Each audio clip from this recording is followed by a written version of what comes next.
조선 영조 14년 충청도 다란골 등잔 기름 없는 가난한 집 벽 틈으로 스며든 달빛 한 줄기. 9살 소년 항문이는 그 빛으로 글을 읽었다. 이 집에 9살 소년 항문이가 살았습니다. 아버지는 허리를 다쳐 일어나지 못했고 어머니는 새벽부터 밤까지 배를 짰습니다. 등잔 기름을 살 돈이 없었으니 항문이는 회시에 합격하고 첫 녹봉으로 아버지의 약을 지었고 두 번째 녹봉으로 달빛이 들어오도록 하려고요. 등잔 기름이 없어도 글을 읽을 수 있도록요. 서당은 수업료가 없었습니다. 쌀이 없는 아이도 양반이 아닌 아이도 여자아이도 받아들였습니다. 그리고 벽에 궁함동라 공대 글을 읽힐 수 있습니다. 야단 주막을 시청해주셔서 감사합니다. 제1장 흙벽 사이로 새는 빛. 조선 영조 14년, 서기로는 1738년이었다. 충청도 공주 인근 금강줄기에서 한참을 걸어 들어가야 닿는 작은 마을이 있었다. 마을 이름은 다란골. 산 하나를 넘고 고개 하나를 더 넘어야 비로소 보이는 골짜기였다. 집이라 부를 수 있는 것이 14채, 그중 기와를 얹은 집은 단 한 채뿐이었고 나머지는 모두 초가였다. 여름이면 지붕 위로 박넝쿨이 기어올랐고 겨울이면 처마 끝에 고드름이 아이 팔뚝만큼 자랐다. 논이라 해봐야 마을 앞 개울을 따라 이어진 다랑이 서너 떼기가 전부였다. 봄에 씨를 뿌리고 가을에 거두면 한 해를 겨우 버틸 양식이 나왔다. 풍년이면 보리죽 대신 쌀밥을 먹을 수 있었고 흉년이면 솔껍질을 벗겨 죽을 쑤었다. 이 마을에서 가장 낮은 곳, 개울 바로 옆에 반쯤 기울어진 초가 한 채가 있었다. 지붕은 중간이 꺼져 있었고 벽은 흙이 떨어져 나간 자리마다 대나무 살이 드러나 있었다. 바람이 불면 방 안에서도 머리카락이 날렸다. 비가 오면 양동이 세 개를 놓아야 했다. 이 집이 바로 이 이야기의 시작점, 소년 항문의 집이었다. 항문이라는 이름은 아버지가 지었다. 아버지 이름은 이수만. 한때 서당에서 훈장 노릇을 했던 사람이었다. 글을 읽을 줄 알았고 붓을 잡을 줄 알았다. 그러나 과거에 3번 낙방한 뒤로 붓을 꺾었다. 그 뒤로는 남의 밭을 갈고 나무를 해장에 내다 팔며 살았다. 아내 정씨는 마을에서 손이 가장 빠른 여인이었다. 배를 짜면 한 필을 이틀 만에 끝냈다. 그러나 배 한 필 값은 쌀 2되에 불과했다. 부부는 항문이가 태어나던 해에 소 한 마리를 팔아 빚을 갚았고 그 뒤로 소가 없어 사람이 쟁기를 끌었다. 항문이는 이 집에서 태어났다. 울음소리가 유난히 작았다고 한다. 산파가 아이의 등을 2번이나 더 두드려야 겨우 울었다고 어머니 정씨는 훗날 그 이야기를 할 때마다 눈시울을 붉혔다. 항문이는 5살 때 아버지가 벽에 써놓은 천자문 첫 줄을 읽었다. 하늘천, 따지, 거물현, 누를황. 아버지 이수만은 놀라지 않았다. 그저 고개를 끄덕이며 다음 줄을 벽에 써주었다. 우주홍황, 1월 영츠. 7살이 되던 해에 항문이는 천자문을 떼었다. 그러나 서당에 보낼 형편이 되지 않았다. 서당 한 달 수업료가 쌀 다 되었는데 집에 남는 쌀이 없었다. 아버지는 미안한 마음을 감추듯 밤마다 벽에 글을 써주었다. 낮에 바치를 하고 돌아온 손으로 먹이 아까워 숯을 갈아 만든 검은 물로 한 글자 한 글자 정성스레 적었다. 그러나 9살이 되던 해봄 아버지 이수만이 쓰러졌다. 봄볕 아래서 밭을 갈다가 그대로 주저앉았다. 이웃 김 노인이 달려와 업어왔지만 이수만은 그날 이후 다시 일어나지 못했다. 허리가 꺾인 것이었다. 등뼈가 휘어 걸을 수 없었다. 방 안에 누운 이수만은 천장만 바라보았다. 천장에 비가 샌 자국이 누런 지도처럼 번져 있었다. 이수만은 그 지도를 보며 중얼거렸다. 하늘이 무너져도 솟아날 구멍이 있다더니 내 천장에는 구멍만 있고 솟아날 곳은 없구나 하고 어머니 정씨가 밭일과 배짜기를 동시에 떠안았다. 새벽에 일어나 밭에 나가고 해가 지면 배틀 앞에 앉았다. 등잔 기름이 아까워 어두운 방에서 손끝의 감각만으로 실을 엮었다. 항문이는 9살부터 나무를 했다. 산에 올라 솔가지를 꺾고 참나무 마른 가지를 주워 등에 졌다. 한 짐을 지면 장에서 좁쌀 한 홉을 받을 수 있었다. 항문이는 나무를 하러 가면서도 아버지가 벽에 써놓은 글자를 머릿속으로 되뇌었다. 산길을 걸으며 소리 내어 읽었다. 대학지도 제명명덕 제친민 제지어지선. 지나가던 나무꾼이 기이하게 쳐다보기도 했지만 항문이는 아랑곳하지 않았다. 글자가 입 밖으로 나오면 배고픔이 조금은 잊혔다. 추위도 한 걸음 물러서는 것 같았다. 그해 가을 큰 비가 내렸다. 사흘 동안 비가 쏟아졌고 개울이 불어 마을 앞 논을 덮쳤다. 항문인의 초가는 지붕 한쪽이 무너졌다. 아버지가 눈방으로 빗물이 쏟아져 들어왔다. 항문이는 어머니와 함께 아버지를 업어 부엌으로 옮겼다. 9살 아이의 등이 아버지의 무게를 감당하기엔 벅찼지만 이를 악물었다. 아버지 이수만은 아들의 등에 업혀가며 낮은 목소리로 말했다. 미안하다, 항문아 하고. 항문이는 대답하지 않았다. 대답하면 울 것 같았기 때문이었다. 비가 그친 뒤 항문이는 무너진 지붕을 고쳤다. 이웃 박서방이 와서 도와주었다. 볏짚을 엮어 올리고 진흙을 개어 벽에 틈을 메웠다. 박서방은 일을 마치고 돌아가면서 항문이의 머리를 쓰다듬으며 한마디를 남겼다. 내 아버지가 아플 때 내가 이 집의 기둥이다. 쓰러지지 마라 하고. 항문이는 고개를 숙여 인사했다. 그날 밤 항문이는 매운 벽 사이로 달빛이 가늘게 스며드는 것을 보았다. 실처럼 가느다란 빛이었다. 그 빛이 방바닥에 한 줄기 선을 그었다. 항문이는 그 빛 아래 손바닥을 펼쳐보았다. 손바닥에 빛이 닿았다. 따뜻하지는 않았지만 어둡지도 않았다. 항문이는 문득 생각했다. 이 빛이면 글을 읽을 수 있지 않을까 하고. 그것이 시작이었다. 달빛 아래 글을 읽은 소년의 이야기는 바로 이 한 줄기 빛에서 시작되었다. 제2장 벽 틈에 서다. 항문이는 그 다음 날부터 밤마다 벽 틈 앞에 앉았다. 달이 뜨면 가느다란 빛이 흙벽 사이로 스며들었고 항문이는 그 빛 아래에 아버지의 낡은 책을 펼쳤다. 책이라 해봐야 천자문 한 권, 소학 앞부분을 벗겨놓은 종이 묶음, 그리고 아버지가 과거 시험을 준비하며 적어두었던 사서삼경 발췌본 세 묶음이 전부였다. 종이는 누렇게 바랬고 글씨는 곳곳이 번져 읽기 어려운 부분도 있었다. 그러나 항문이에게는 그것이 세상의 모든 책이었다. 궁궐서고에 10,000권의 책이 있다 한들 읽을 수 없으면 없는 것과 같았다.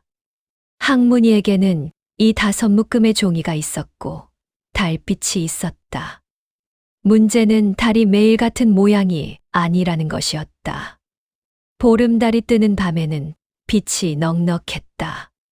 벽 틈 사이로 들어오는 빗줄기가 손바닥 너비만큼 넓어져 글자 서너 줄을 한꺼번에 비추었다. 그런 밤이면 항문이는 두어 시간을 꼬박 읽을 수 있었다. 그러나 초승달이 뜨는 밤에는 빛이 신란만큼 가늘어졌다. 글자 한 획을 분간하기도 어려웠다. 그런 밤이면 항문이는 벽 틈에 눈을 바짝 대고 한 글자, 한 글자를 더듬었다. 금은 무렵에는 달이 아예 뜨지 않았다. 그런 밤에 항문이는 읽을 수 없었다. 대신 낮에 외운 것을 되뇌었다. 어둠 속에서 입술만 달싹이며 소리 없이 글자를 불렀다. 어머니 정씨는 항문이가 밤마다 벽 틈 앞에 앉아 있는 것을 알고 있었다. 처음에는 말리려 했다. 눈이 상한다. 잠을 자야 내일 나무를 할 수 있다. 하고. 그러나 항문이는 듣지 않았다. 어머니가 잠들면 다시 일어나 벽 틈 앞으로 갔다. 정씨는 며칠을 지켜보다가 한숨을 쉬며 포기했다. 대신 자리에 누우면서 한마디를 남기곤 했다. 너무 늦도록 읽지는 마라. 하고. 항문이는 네 하고 대답했지만 달이 구름에 가리기 전까지는 책에서 눈을 떼지 않았다. 아버지 이수만은 다른 반응을 보였다. 어느 밤 항문이가 벽 틈 앞에서 소학을 읽고 있는데 옆방에서 아버지의 목소리가 들려왔다. 무엇을 읽느냐 하고 물었다. 항문이는 소학 명륜편입니다. 하고 대답했다. 이수만은 잠시 침묵하더니 아비가 서당에 보내지 못해 달빛에 글을 읽게 만들었구나 하고 중얼거렸다. 그 목소리에는 미안함과 자부심이 뒤섞여 있었다. 항문이는 아버지에게 말했다. 달빛이 등잔보다 눈이 편합니다. 하고. 거짓말이었다. 달빛은 등잔보다 어두웠고 눈은 이미 자주 충혈되었다. 그러나 아버지를 안심시키고 싶었다. 이수만은 그 말을 믿었는지 아니면 믿는 척했는지 그래 달빛이 좋지 하고 대답하고 돌아 누웠다. 마을 사람들은 항문이를 이상한 아이라고 생각했다. 나무를 하러 산에 가면서도 소리내어 글을 읽는 아이, 밤마다 벽 틈에 엎드려 무언가를 들여다보는 아이, 장에 나가면 글씨가 적힌 종이를 허리춤에 끼고 다니는 아이. 마을의 김노인은 항문이를 볼 때마다 고개를 저으며 말했다. 저 아이는 양반도 아닌 것이 글을 읽어서 뭐에 쓰겠느냐. 배고픈 놈이 밥 대신 글자를 먹고 살 수는 없지 않느냐 하고. 그러나 같은 마을의 박서방은 생각이 달랐다. 박서방은 항문이가 나무를 해올 때마다 쌀 한 줌을 더 쥐어주며 읽고 싶으면 읽어라. 읽다 보면 길이 보일 수도 있다. 하고 말해주곤 했다. 어느 날 항문이는 나무를 하러 산에 올랐다가 절 하나를 발견했다. 산 중턱에 자리 잡은 작은 암자였다. 이름은 월이남이라 했다. 달이 인간 세상에 비친다는 뜻이었다. 항문이는 암자 앞마당을 쓸고 있는 늙은 스님을 보았다. 스님의 법명은 해각이었다. 머리카락이 하나도 없는 대신 눈썹이 손가락 한 마디만큼 길었다. 항문이는 인사를 하고 지나가려 했으나 마당 한쪽에 쌓여있는 책더미가 눈에 들어왔다. 항문이의 발이 멈추었다. 심장이 빠르게 뛰었다. 해각 스님이 항문이의 시선을 따라가더니 빙그레 웃었다. 글을 읽을 줄 아느냐 하고 물었다. 항문이는 조금 읽습니다. 하고 대답했다. 스님은 한 권을 꺼내 항문이 앞에 놓았다. 맹자였다. 항문이는 첫 장을 펼쳤다. 맹자견양해왕 하고 소리 내어 읽었다. 스님은 고개를 끄덕이며 읽고 싶으면 와서 읽어라. 다만 나무 한 짐은 해다 놓고 읽어야 한다. 하고 말했다. 그날부터 항문이의 하루가 달라졌다. 새벽에 나무를 해서 절에 한 짐을 내려놓고 아침 햇살 아래서 스님의 책을 읽었다. 낮에는 집으로 돌아가 바치를 거들었고 저녁이면 어머니가 끓인 묽은 죽을 먹었다. 밤이 되면 다시 벽 틈 앞에 앉아 낮에 읽은 것을 복습했다. 보름달이 뜨는 밤에는 새로운 대목을 읽었고 금은밤에는 외운 것을 속으로 되뇌었다. 잠을 자는 시간이 점점 줄었다. 눈 아래 그늘이 짙어졌다. 손가락 끝이 늘 먹물에 물들어 있었다. 그러나 항문이는 멈추지 않았다. 해각 스님은 항문이에게 글을 가르치기 시작했다.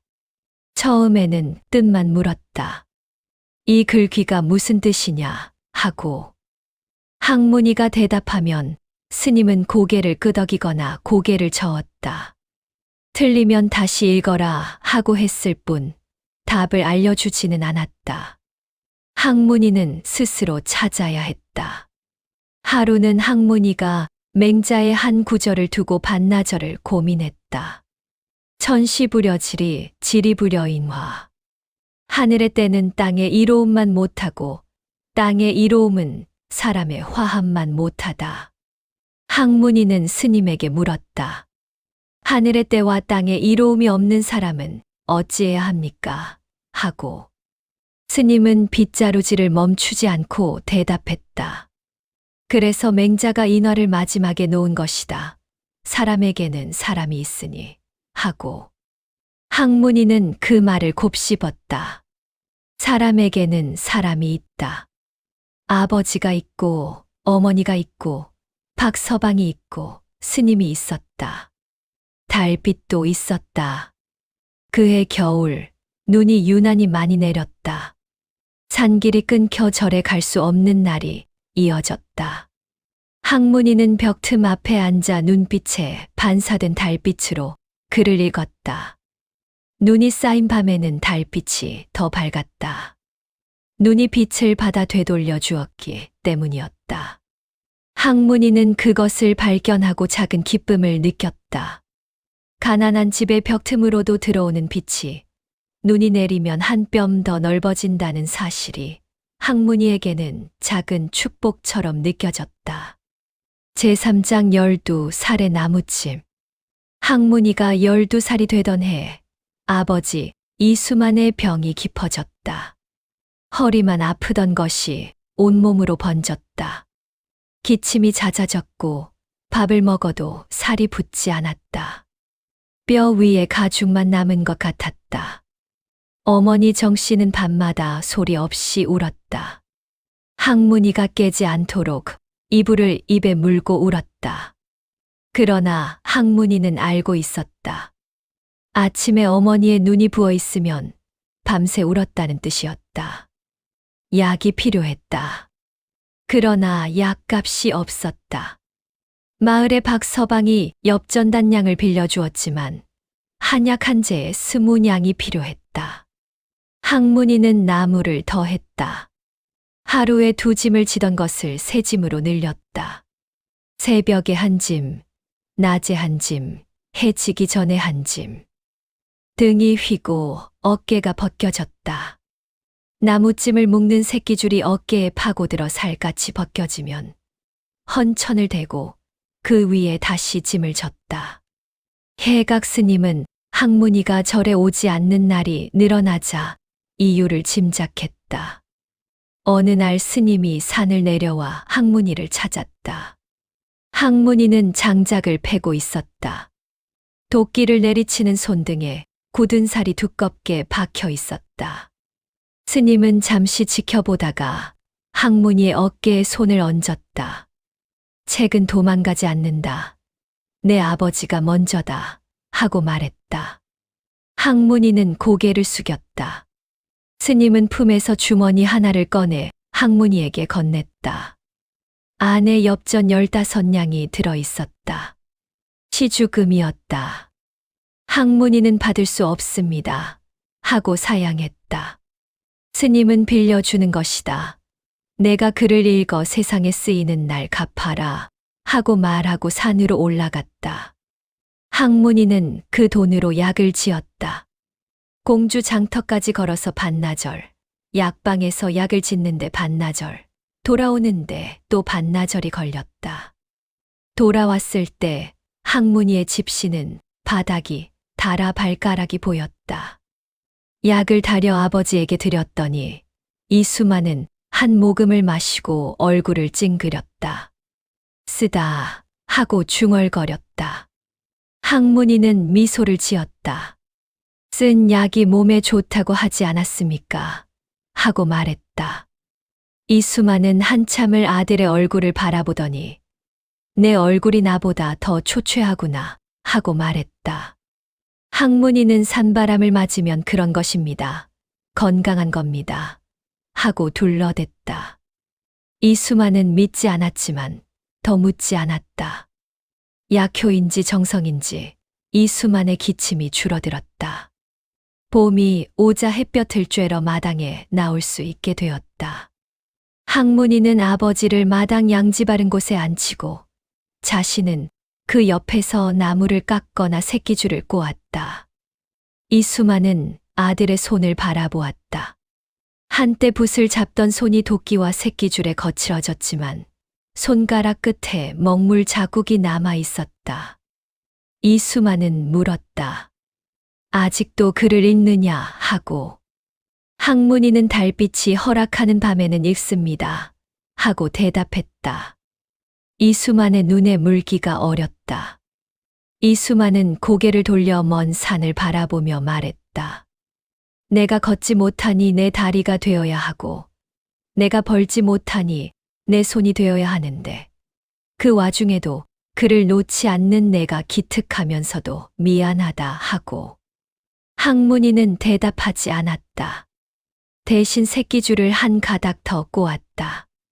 마을에 변화가 하나 생겼다. 기와집에 사는 유생원이 서당을 열겠다고 한 것이었다. 유생원은 이 마을의 유일한 양반이었다. 과거에 급제하지는 못했으나 한양에서 성균관에 다닌 적이 있었다. 나이 이른이 가까워지자 마을 아이들에게 글이라도 가르치겠다는 뜻을 세운 것이었다. 수업료는 쌀석돼. 항문이에게는 여전히 큰 돈이었다. 항문이는 유생원을 찾아가 사정을 말했다. 쌀은 없지만 나무를 해다 드리겠습니다. 나무 한 짐이면 한 달 수업료 대신이 되겠습니까? 하고 물었다.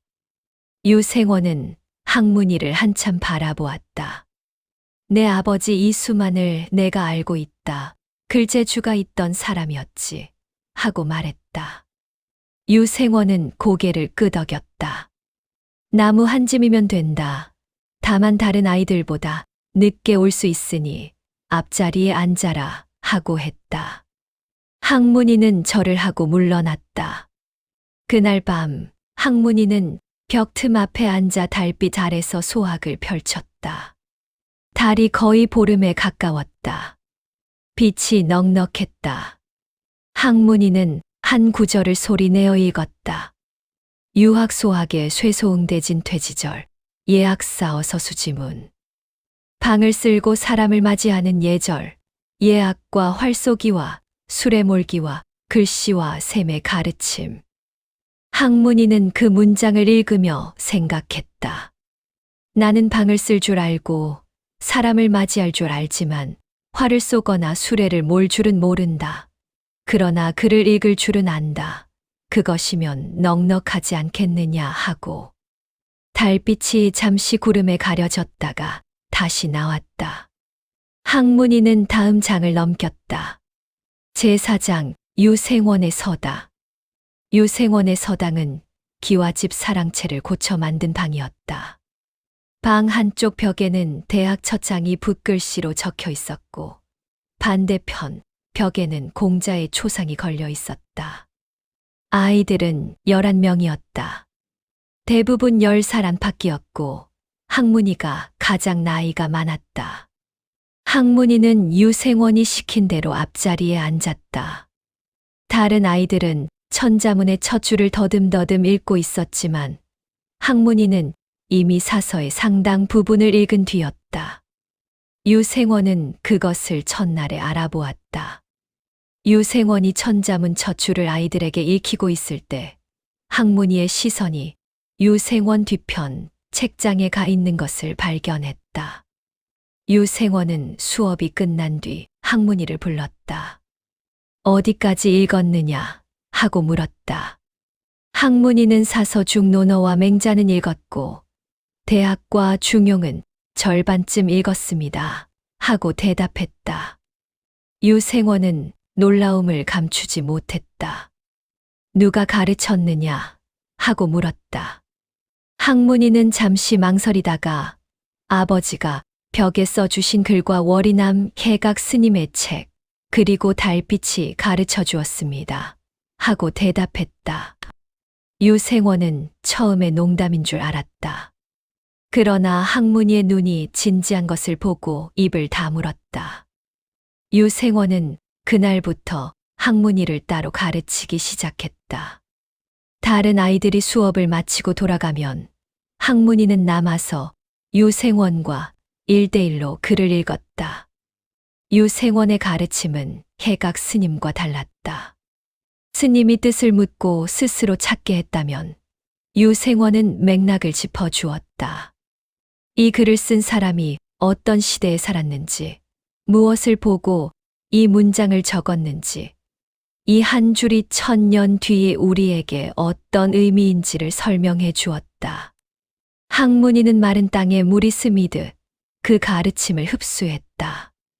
그러나 서당에 다니기 시작하면서 시간이 더욱 부족해졌다. 새벽에 나무를 해야 했고, 아침에 서당에 가야 했고, 낮에는 바치를 거들어야 했고, 저녁에는 아버지의 약을 다려야 했다. 밤에 벽 틈 앞에 앉으면 이미 눈이 감겼다. 학문이는 찬물로 얼굴을 씻고 다시 앉았다. 잠이 오면 손등을 꼬집었다. 그래도 잠이 오면 벽에 머리를 가볍게 부딪혀 잠을 쫓았다. 어머니 정씨는 그 소리를 듣고 가슴이 아팠지만 더는 말리지 않았다. 이 아이가 글을 놓으면 이 집에서 마지막 빛이 꺼지는 것 같았기 때문이었다. 하루는 유생원이 학문이에게 물었다. 과거를 볼 생각이 있느냐? 하고. 학문이는 잠시 생각하더니 과거에 급제하면 아버지의 약값을 벌 수 있겠습니까? 하고 되물었다. 유생원은 웃었다. 관직에 나가면 녹봉이 나오니 약값은 걱정 없을 것이다. 하고 대답했다. 그러나 이내 표정이 진지해졌다. 다만 과거는 양반 자제들이 경쟁하는 곳이다. 내가 아무리 글을 잘 읽어도 문벌이 없으면 불리하다. 그것을 알고도 갈 것이냐? 하고 물었다. 학문이는 대답했다. 달빛이 양반의 집에만 비추지는 않습니다. 제 벽 틈에도 비춥니다. 하고.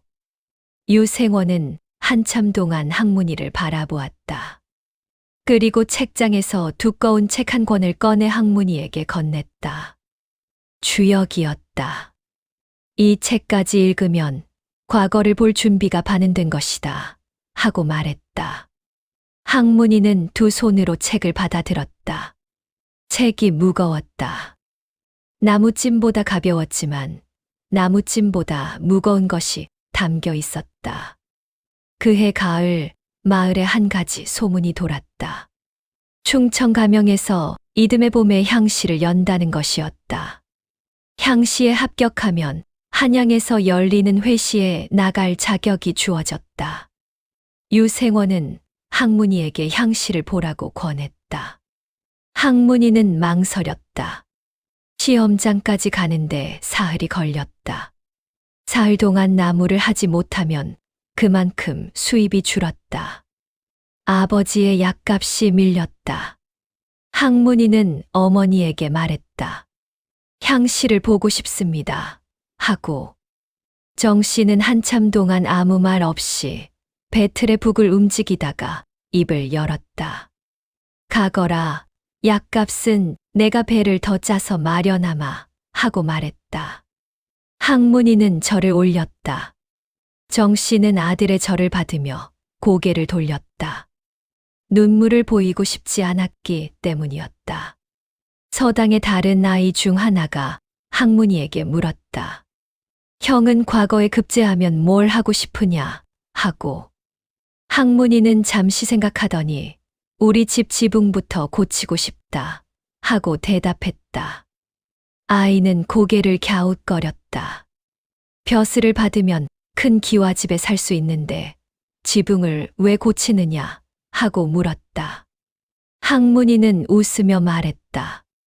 큰 기와집에 가기 전에 비가 새는 방에서 아버지가 감기에 걸리시면 안 되니까 하고 제5장 시험장으로 가는 길. 이듬해 봄 항문이는 13살이 되었다. 향씨를 보기엔 너무 어린 나이라고 마을 사람들은 수군거렸다. 김 노인은 코웃음을 쳤다. 천자문이나 겨우 읽을 나이에 무슨 향씨냐 하고. 그러나 유생원은 항문이를 보내기로 결심했다. 붙지 못해도 좋다. 시험장의 분위기를 경험하는 것만으로도 공부가 된다. 하고 말했다. 항문이가 길을 나서는 날 아침 어머니 정씨는 주먹밥 3개를 싸주었다. 보리밥에 소금을 넣고 깨를 뿌린 것이었다. 종이에 싸서 보자기에 넣어주었다. 정씨는 보자기를 건네며 하나는 아침에, 하나는 점심에, 하나는 시험 전에 먹어라 하고 말했다.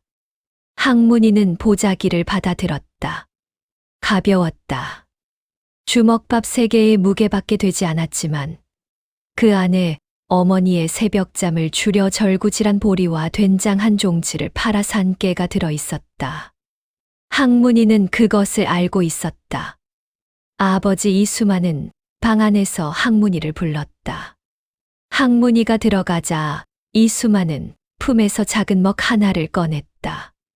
손가락 2마디 크기에 낡고 다른 먹이었다. 이수만은 말했다. 이것은 내가 과거를 보러 갈 때 가져갔던 먹이다. 3번을 가져갔지만 3번 다 돌아왔다. 이 먹에 남은 한 번의 기회를 내가 써라 하고. 항문이는 먹을 받아 2 손으로 감쌌다. 먹에서 오래된 소나무 냄새가 났다. 아버지의 젊은 날이 그 냄새 속에 있는 것 같았다. 항문이는 새벽에 집을 나섰다. 마을 어귀에서 박서방이 기다리고 있었다. 박서방은 삼배 주머니를 하나 건네며 노잣돈이다. 허리띠에 꿰어가거라 하고 말했다. 안에 엽전 성냥이 들어 있었다. 항문이는 절을 하고 길을 나섰다. 시험장은 공주 가명이었다. 걸어서 하루 반나절이 걸렸다. 항문이는 길을 걸으며 주먹밥 하나를 먹었다. 보리밥이 목에 걸려 개울물을 떠 마셨다. 길에서 만난 선비들은 하나같이 깨끗한 도포를 입고 있었다. 항문이의 옷은 어머니가 밤새 빨아말린 무명옷이었지만 무릎에 기운 자국이 있었고 소매가 짧아 손목이 드러나 있었다. 한 선비가 항문이를 보고 물었다. 너는 어느 집 아이냐? 심부름을 온 것이냐? 하고. 항문이는 시험을 보러 왔습니다. 하고 대답했다. 선비는 눈을 크게 떴다가 웃음을 터뜨렸다. 이런 꼬마가 향씨를 보겠다니 세상에 별일이 다 있구나 하고 말했다. 항문이는 대답하지 않고 걸음을 재촉했다. 가명에 도착한 항문이는 시험장 앞마당에서 밤을 보냈다. 마지막 주먹밥을 아껴두었다가 새벽에 먹었다. 차가운 이슬에 젖은 주먹밥이었지만 깨 향이 났다. 시험장에 들어서자 수백 명의 응시자가 빼곡히 앉아 있었다. 대부분 항문이보다 10살, 20살은 많아 보였다. 항문이는 가장 구석자리에 앉았다. 앞에 놓인 종이와 벼루를 바라보았다. 아버지의 먹을 꺼내 벼루에 갈기 시작했다. 먹이 벼루에 닿는 소리가 고요한 시험장에 작게 울렸다. 옆자리에 선비가 힐끔 쳐다보았다. 항문이는 개의치 않았다. 먹을 가는 동안 마음이 고요해졌다. 달빛 아래서 글을 읽던 밤들이 떠올랐다. 시험 문제가 나왔다. 논어 위정편에서 한 구절을 뽑아 그 뜻을 풀고 오늘날의 정사에 대입하여 논하라는 것이었다. 항문이는 문제를 읽고 눈을 감았다. 벽 틈 사이로 들어오는 달빛 아래서 읽었던 위정편의 문장들이 하나씩 떠올랐다. 위정이 덕 비여북신 거기소이 중성공치. 정치를 덕으로 하면, 비유하자면 북극성이 제자리에 있고 뭇별이 그를 향해 돌아가는 것과 같다. 항문이는 붓을 들었다. 아버지의 먹으로 갈아 만든 먹물에 붓을 적셨다. 그리고 쓰기 시작했다. 항문이는 2시즌 동안 붓을 놓지 않았다. 글씨는 반듯하지 않았다. 서당에서 붓글씨를 배운 기간이 짧아 획이 덜 다듬어져 있었다. 그러나 글의 내용은 나이에 맞지 않게 깊었다. 항문이는 북극성을 자신의 아버지에 비유했다. 움직이지 못하는 아버지가 제자리에 누워 있지만 가족은 그 아버지를 중심으로 돌아가고 있다. 덕이란 높은 자리에서 내려오는 것이 아니라 낮은 자리에서도 빛을 내는 것이다. 달빛이 궁궐의 처마에만 비추는 것이 아니듯 덕 역시 가난한 집의 벽 틈으로도 스며든다. 하고 적었다. 시험이 끝났다. 항문이는 답안지를 제출하고 시험장을 나섰다. 결과는 한 달 뒤에 나온다고 했다. 항문이는 다시 하루 반나절을 걸어 집으로 돌아왔다. 돌아오는 길에 신발이 완전히 찢어져 맨발로 마지막 고개를 넘었다. 집에 도착하자 어머니가 대문 밖에서 기다리고 있었다. 정 씨는 아들의 맨발을 보고 입술을 깨물었다. 항문이는 어머니에게 웃어 보이며 다녀왔습니다. 하고 말했다. 정 씨는 고개만 끄덕이고 부엌으로 들어갔다. 따뜻한 물을 떠서 아들의 발을 씻겨 주었다. 발바닥에 물집이 잡히고 피가 맺혀 있었다. 정 씨는 물을 붓는 손이 떨렸지만 얼굴에는 아무 표정도 짓지 않았다. 제6장 합격과 눈물. 한 달이 지났다. 여름의 초입이었다. 매미가 울기 시작했고 논에 물을 대야 할 때였다. 항문이는 결과를 기다리면서도 나무를 했고 밭일을 했고 밤에는 벽 틈 앞에 앉았다. 유생원은 결과가 어떻든 공부를 계속하라 하고 말했다. 항문이는 고개를 끄덕였다. 떨어져도 괜찮다고 마음을 다잡았다. 시험장에 가본 것만으로도 충분하다고 스스로를 달랬다. 그러던 어느 날 마을 입구에 말을 탄 관리가 나타났다.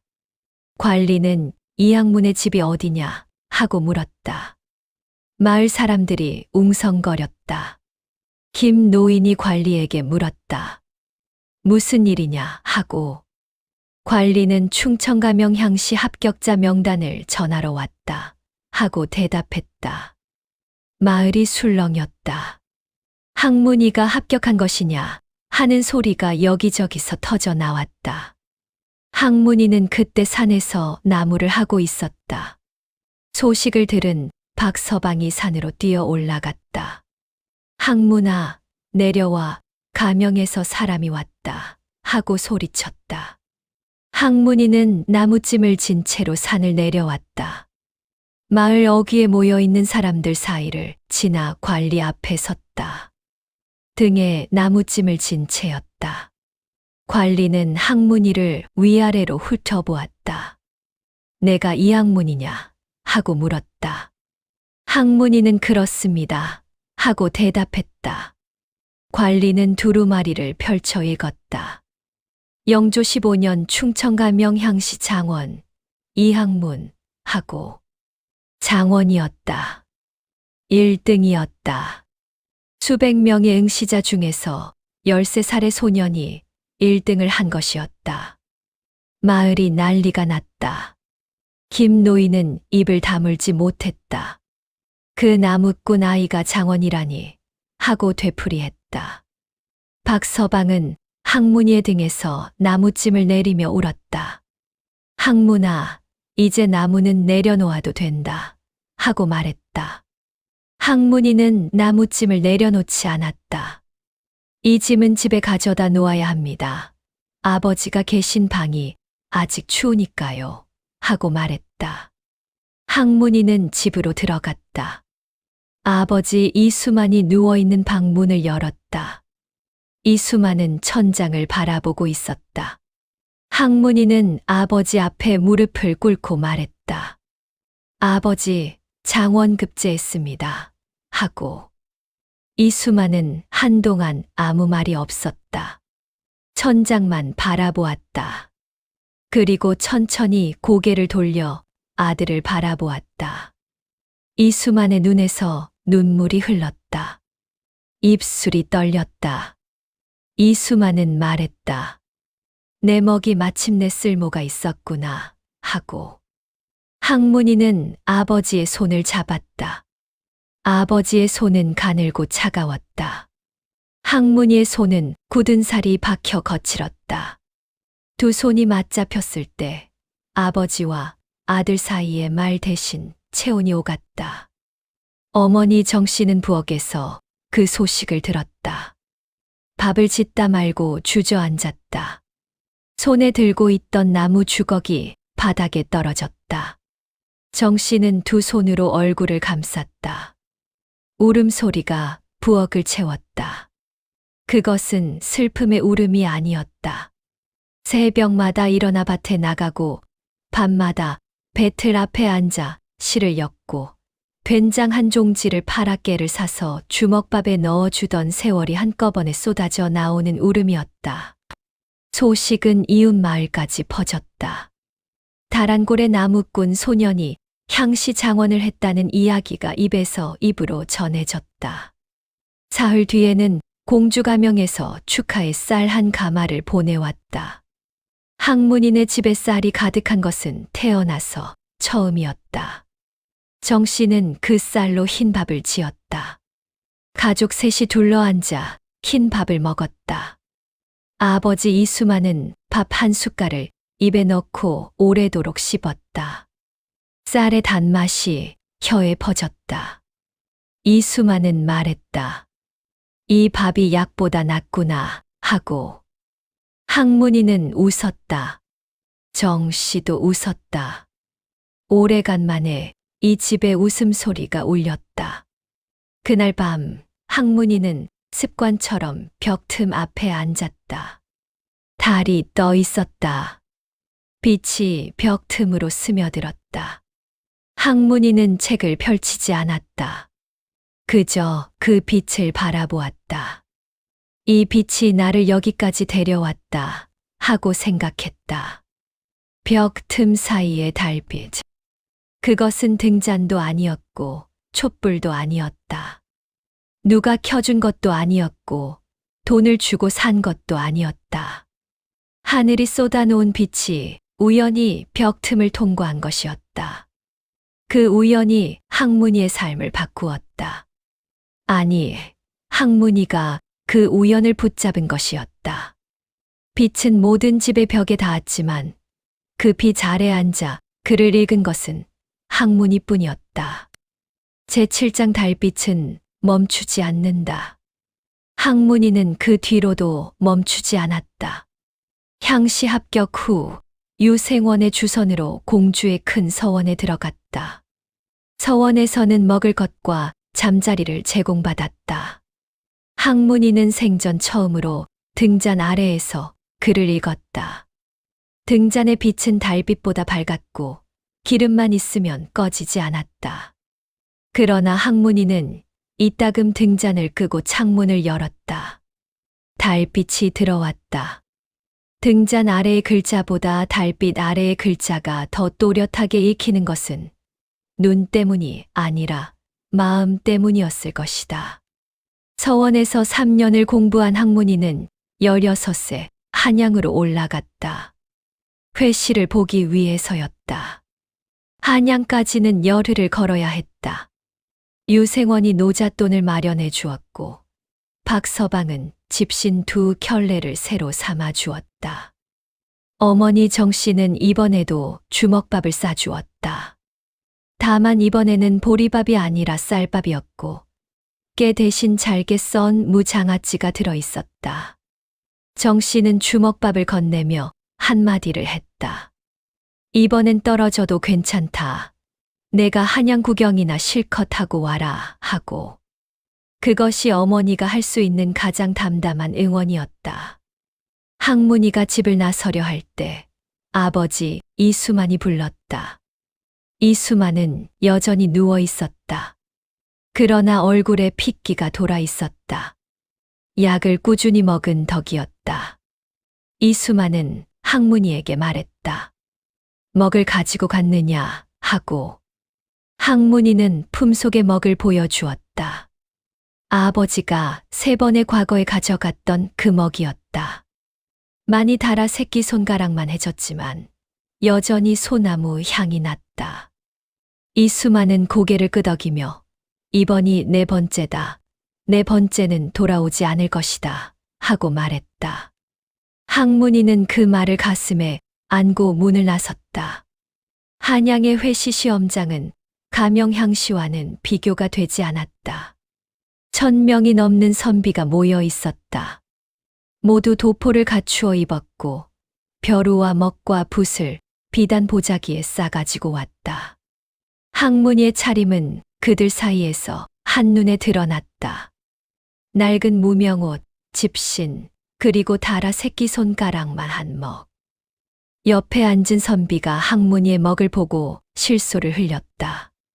그 먹으로 글을 쓸 수 있겠느냐 하고 물었다. 항문이는 대답했다.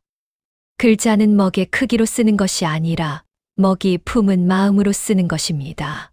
하고 시험 문제가 나왔다. 중용에서 한 구절을 뽑아 치국에 돌을 놓아라는 것이었다. 항문이는 아버지의 먹을 갈았다. 작은 먹이 벼루 위에서 천천히 녹았다. 먹물이 만들어졌다. 항문이는 붓을 들었다. 그리고 썼다. 달빛 아래에서 배운 글자로 벽 틈 사이로 들어온 빛으로 읽은 문장들로 나무찜을 지고 산을 오르며 외운 구절들로 아버지의 마른 손과 어머니의 거친 손이 건네준 온기로 글을 썼다. 항문이는 회시에 합격했다. 3등이었다. 장원은 아니었지만 16살의 나이에 회시를 통과한 것은 조선 팔도의 이름을 알릴 만한 일이었다. 소식이 다란골에 전해졌을 때 마을 사람들은 한동안 말을 잃었다. 김 노인이 먼저 입을 열었다. 내가 그 아이를 처음부터 범상치 않다고 했지 하고 박서방이 옆에서 웃었다. 아니, 형님은 글을 읽어 뭐에 쓰겠느냐고 하셨잖소 하고 김 노인은 헛기침을 하며 돌아앉았다. 항문이는 관직에 나아갔다. 처음 받은 녹봉으로 아버지의 약을 지었다. 2번째 녹봉으로 집 지붕을 고쳤다. 3번째 녹봉으로 월이남 해각 스님에게 엽전 15냥을 갚으러 갔다. 스님은 엽전을 받지 않았다. 그 돈으로 가난한 아이에게 책을 사주어라 하고 말했다. 항문이는 스님의 뜻을 따랐다. 그 뒤 항문이는 고향 다란골에 서당을 하나 세웠다. 유생원의 서당보다 넓었다. 수업료를 받지 않았다. 쌀이 없는 아이도 양반이 아닌 아이도 여자아이도 받아들였다. 서당 벽에는 구멍을 하나 뚫어 놓았다. 달빛이 들어오도록. 서당의 아이들 중 하나가 항문이에게 물었다. 선생님은 왜 벽에 구멍을 뚫어 놓았습니까? 하고 항문이는 미소를 지으며 대답했다. 등잔 기름이 떨어진 밤에도 글을 읽을 수 있도록 하고 아이는 고개를 갸웃거렸다. 달빛으로 글을 읽을 수 있습니까? 하고 물었다. 항문이는 대답했다. 읽을 수 있다. 내가 그렇게 읽었으니까 하고 어느 가을밤 항문이가 서당에서 아이들을 가르치고 돌아오는 길이었다. 달이 떠 있었다. 보름에 가까운 달이었다. 길 위로 달빛이 넓게 깔려 있었다. 항문이는 걸음을 멈추고 달을 올려다보았다. 10살의 자신이 보였다. 흙벽 사이에 가느다란 빛 아래 엎드려 천자문을 읽던 아이가 보였다. 나무찜을 진 채 산길에서 논어를 외우던 아이가 보였다. 맨발로 고개를 넘어 시험장으로 가던 아이가 보였다. 그 아이에게 말해주고 싶었다. 내가 읽은 그 글자들이 벽 틈으로 들어온 그 빛이 헛되지 않았다고. 항문이는 다시 걸음을 옮겼다. 달빛이 길 위에 그림자를 만들었다. 항문이의 그림자가 길게 늘어졌다. 다란골의 밤은 고요했다. 어딘가에서 벌레 소리가 났다. 어딘가에서 아이의 글 읽는 소리가 났다. 항문이가 세운 서당에서 한 아이가 벽에 구멍으로 스며드는 달빛 아래 글을 읽고 있었다. 달빛은 멈추지 않았다. 그 밤에도, 그 다음 밤에도, 100년이 지나도 달빛은 가난한 집의 벽 틈을 비추었다. 빛은 누구의 것도 아니었으므로 누구의 것이든 될 수 있었다. 이것이 달빛 아래 글을 읽은 소년의 이야기이다. 빛이 있는 곳에 길이 있고 글이 있는 곳에 꿈이 있었다. 다란골의 벽 틈은 여전히 열려 있다.